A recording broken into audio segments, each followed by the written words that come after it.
Сау махаббат. Бұл жай ғана сезім емес, адамның ішкі әлеміне әсер ететін ерекше байланыс.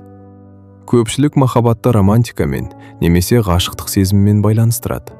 Алайда уақыт өте келе, кез келген қарым-қатынастың шынайы құндылығы сезімнің күшінде емес, сол адамның жанында өзіңді қалай сезінетінде көрінеді.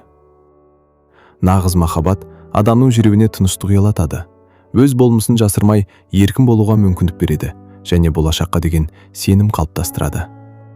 Сау махаббатта адамдар бір-бірін өзгертуге тырыспайды, өйткені әр адам өзінше, ерекше. Оның мінезі, өмірге көзқарасы, тәрбиесі, тәжірибесі әртүрлі. Мысалы, бір адам өте ашық, эмоциясын еркін білдіретін болуы мүмкін, ал екінші адам сабырлы, тыныш және көп сөйлемейтін болуы мүмкін. Сау махаббатта олар бір-біріне «Неге мен сияқты емессің?» деп қысым жасамайды. «Сен менен өзгешесің, бірақ мен сені сол қалпында қабылдаймын» деп қарайды. Нағыз құрмет осы жерден басталады.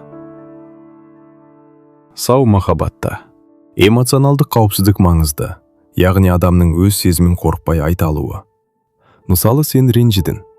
Сау қарым-қатынаста сен мұны ашық айта аласың. Сенің серіктесің тағы да басталды. Сен тым сезімталсың, немесе осыған бола ренжисің бе деп мазақтамайды. Ол алдымен түсінуге тырысады.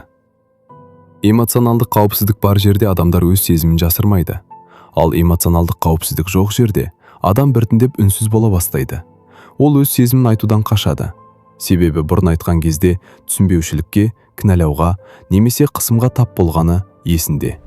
Уақыт өте келе бұл ашық қарым-қатынастың жоғалуына және екі адамның арасының алшақтауына әкеледі. Көп қарым-қатынастың бұзылуы адамдардың бір-бірін түсінбеуінен емес, сөйлеспеуінен болады. Кейде адамдар өз сезімін іште сақтап жүреді. Олар ренжиді, бірақ айтпайды. Қорқады, бірақ көрсетпейді. Кейін бұл сезімдер жиналып, үлкен проблемаға айналады. Сау махаббаттағы ең маңызды факторлардың бірі қарым-қатынас сапасы. Бұл тек сөйлесу немесе ақпарат алмасу емес, екі адамның бір-бірін түсінуі, эмоцияларын бөлісуі және байланысын нығайтуы.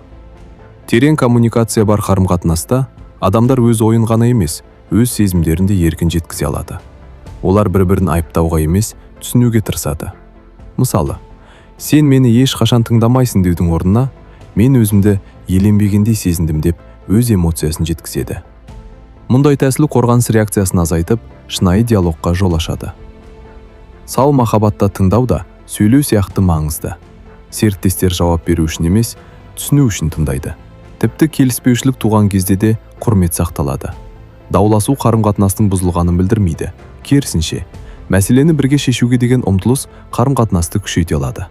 Сау жұптар жанжал кезінде бір-бірінің қадір-қасиетіне нұқсан келтірмей, мәселенің өзіне назар аударады. Тағы бір жиі кездесетін мәселе эмоция туралы ашық сөйлесе алмау. Көп адам бала кезінен жылама, сыр берме, шыда деген сөздерді естіп өседі. Сондықтан ересек өмірде де өз ренішін, қорқынышын немесе қажеттілігін ашық айту қиынға соғады. Нәтижесінде мәселелер шешілмей іште жинала береді. Сау махаббаттың қалыптасуы үшін адамдар өз сезімдерін түсінуді, шекара қоюды, ашық сөйлесуді және өзара құрметті үйренуі қажет. Өйткені берік қарым-қатынас тек махаббаттың өзімен емес, екі адамның эмоционалдық жетілуімен де құрылады. Адам қарым-қатынасты кітаптан емес, ең алдымен өз отбасынан үйренеді. Сау қарым-қатынастың әсері тек екі адаммен шектелмейді. Оның ықпалын балаларда тікелей сезінеді. Өйткені бала ата-анасының айтқан сөзінен гөрі, олардың бір-бірімен қалай қарым-қатынас жасайтынын көбірек байқайды. Егер бала өз үйінде сыйластықты, қолдауды және ашық қарым-қатынасты көріп өссе, оның миында қарым-қатынастың сау үлгісі қалыптасады. Егер бала үнемі айқай-шуды, қорлауды немесе суық қарым-қатынасты көріп өссе, оның психикасы тұрақты күйзеліс жағдайында болады. Мұндай ортада өскен бала өзін кінәлі сезінуі, мазасыздыққа бейім болуы, немесе болашақта дәл сондай қарым-қатынасты қалыпты деп қабылдауы мүмкін. Кейде ата-аналар, біз тек өз арамызда ұрсамыз, балаға әсер етпейді деп ойлайды. Бірақ бала бәрін байқайды. Ол сөздерді ғана емес, дауыс ырғағын, үнсіздікті, қорқынышты және үйдегі атмосфераны сезеді. Сондықтан сау қарым-қатынас тек екі ересек адамның бақыты емес, ол болашақ ұрпақтың психологиялық денсаулығына салынған инвестиция. Балаға берілетін ең үлкен сыйлықтардың бірі бір-бірін құрметтейтін және қолдайтын ата-ананың үлгісі. Сау махаббат бұл тек романтикалық сезім емес, ол адамның психологиялық денсаулығына, миының жұмысына және болашақ ұрпақтың қалыптасуына әсер ететін маңызды байланыс. Ең маңыздысы, адам алдымен өзін сыйлап, өз құндылығын түсінгенде ғана өзгеге де сау махаббат бере алады. Сондықтан сау қарым-қатынас әрқашан өзіңнен басталады.